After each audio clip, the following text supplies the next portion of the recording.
Hi everyone. You want to see me turn these delicious apples into even more delicious cider? Stay tuned and I'll show you how to do it. I cannot be judged. No, I won't have a day not playing this game. Apple cider is one of my most favorite drinks. It's so clean and crisp, dry. It's absolutely lovely. It's a bit of a process to make apple cider. First, you have to collect the apples, which can be a really super fun time. We were out recently with our family, and we had some stormy weather recently. The storm, of course, knocked down all the apples out of the tree, and we had a great time picking them up with the kids. These apples are coming from a lot of different types of trees. Some are different ripeness levels, others are completely different varieties of tree. And because of this, the apples that I have vary in texture, flavor, and even the sweetness levels. So what I did is I got myself, I made myself a sheet with all the locations of the apples that I found, and I tested their gravity to see how much sugar that was in them using my reflectometer, as you can see here. Then I also literally took a bite of the apple to see how well they taste, how bitter they were, how much sweetness and perceived sweetness and tartness there was in the apple. And I decided to figure out how can I combine all these apples to make it a nice blend for cider making. In the end, I decided that actually all the apples that I have here on this list are fantastic and will make a great blend of apples used for making cider. So I'm going to use all of them in equal proportions. The first thing we need to get done is we got to wash these apples up. These apples have been on the ground, they're full of dirt, dust, and insects, so we need to make sure they're perfectly clean. I'm also going to take great care to cut away any bruising or deep rot that I see. I'm not going to be pasteurizing the apple juice. I want to have some of that wild yeast influence in my final product, so I'm going to take great care to limit the amount of nasty bacteria that's in there. So making sure everything is super clean as I can make it. That's a nice looking apple, wow. In order to maximize the amount of juice I get out of the apples, I need to crush them. I'm using my meat grinder for it, but as you can see, I need to cut the apples smaller to fit them in.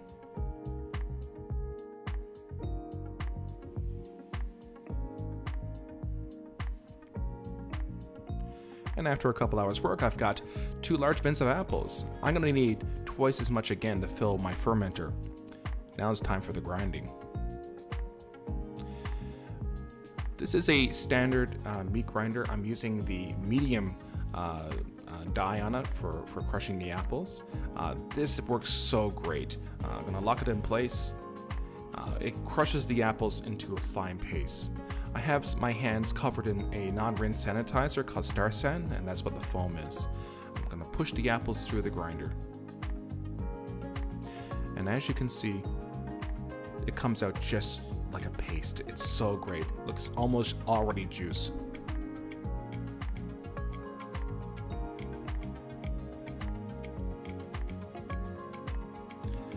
This takes a long time.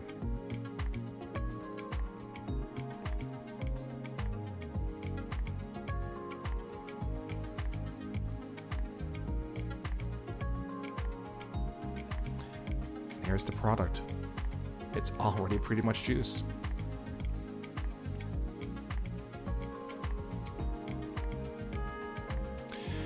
Now comes time to press the apples. This is my apple fruit press. Once again, I'm going to sanitize. That is a not rinse sanitizer in a squeeze bottle. Make sure everything is covered with it to ensure there's no nasty bacteria living on it.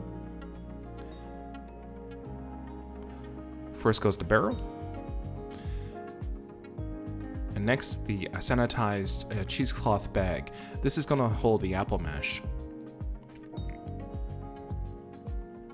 And now I use a pot to scoop in the apple mash into the press. You can see that now even the weight of the apples themselves is causing juice to run out. So there we go, it's completely full. It's just pouring out.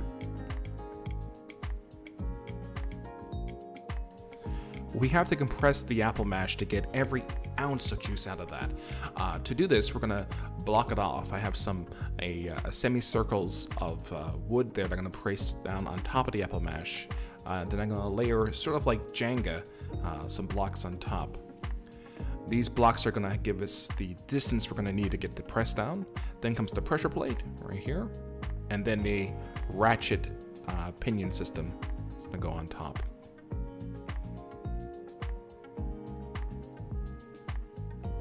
This system's great. You just gotta crank it back and forth, and it gets lower and lower, compressing it, and the juice just pours out. It's at already 10 liters.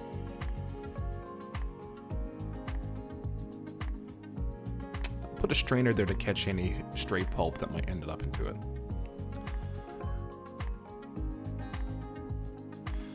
When you're done, you're just gonna take out the now almost bone-dry pulp.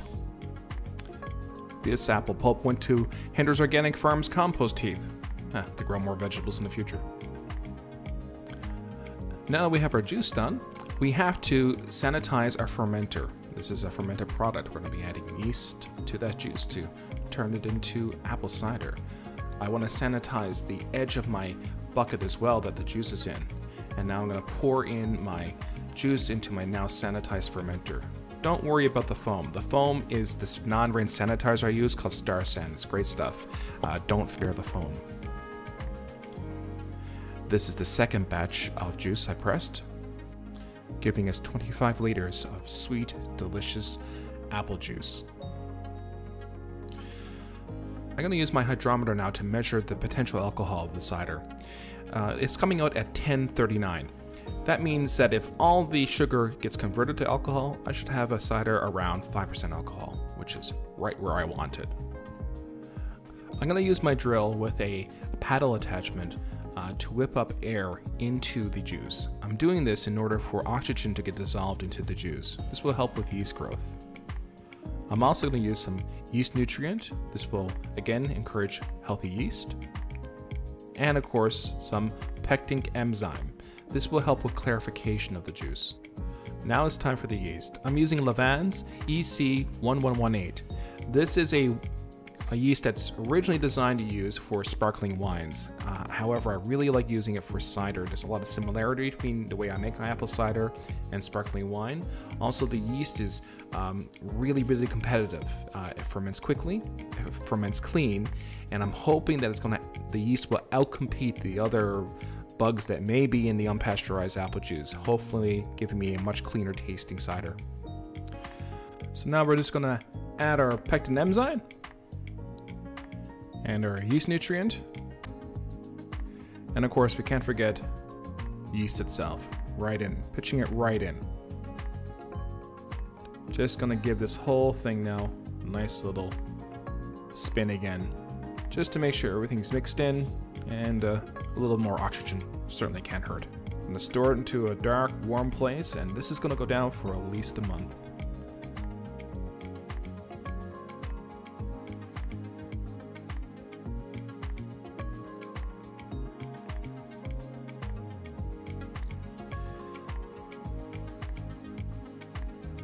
It's been approximately 5 weeks, and now it's time to bottle the cider. First, I'm going to give the bottles, make sure they're clean. These bottles have been washed thoroughly, and now I'm going to sanitize them with some Star San. The cider is now completely fermented and is ready to be bottled. As you can see in the bottom, there is a little bit of sediment. I don't want this in the bottles, so I'm going to rack it off into a separate bucket. This is a great time to check the final gravity. Using my hydrometer again, and I got a reading of 1.001, which will give me an alcoholic content of about 5% alcohol, which is exactly what I wanted. Now it's time to add carbonation to my cider. Now this is a step that can be optional. You can go ahead and just bottle this in a wine bottle, but I like mine a little fizzy. So we're going to use some dextrose for this. So I'm going to measure out the proper amount of dextrose I needed to put about 2.5 volumes of CO2. The dextrose now has got a little bit of water added to it, and I boil it to one, dissolve the sugar and to make sure nothing is living inside the sugar. And that is killed, and I'm going to pour it directly into the bucket of the cider and stir it in gently, not to cause any bubbles. So all that's left now is to put the cider into bottles. I'm using these flip top bottles and 1 liter size portions, which is a great shareable size bottle. Once the bottles are filled, they need to spend some time aging to have the secondary fermentation to take place with the sugar I put in the cider to ferment again to cause more CO2 gas, this time to be captured by the closed bottle. So I'm going to store them into my cellar for an additional 2 to 3 weeks.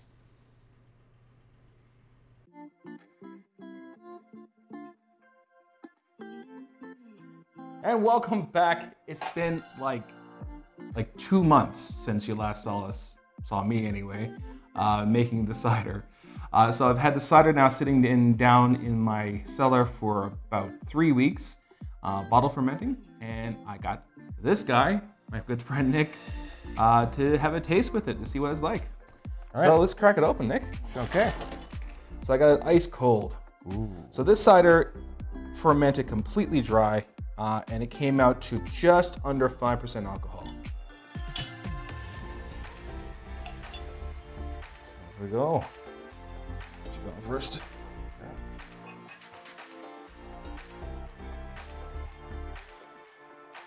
So it's like a dry, super dry cider.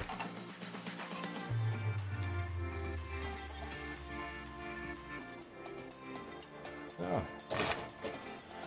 All right. Oh, smells really good.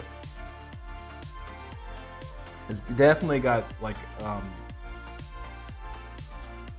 lot of like really, I hate to say this because it's made with apples, but it really does smell like apples. It really has a strong appley note, like almost green apple. Like it's like very intense Granny Smiths. Granny Smiths. You know, there was no Granny really Smiths. intense. Yeah, I didn't have any Granny Smiths or anything making it. It's just with the local apples that we found.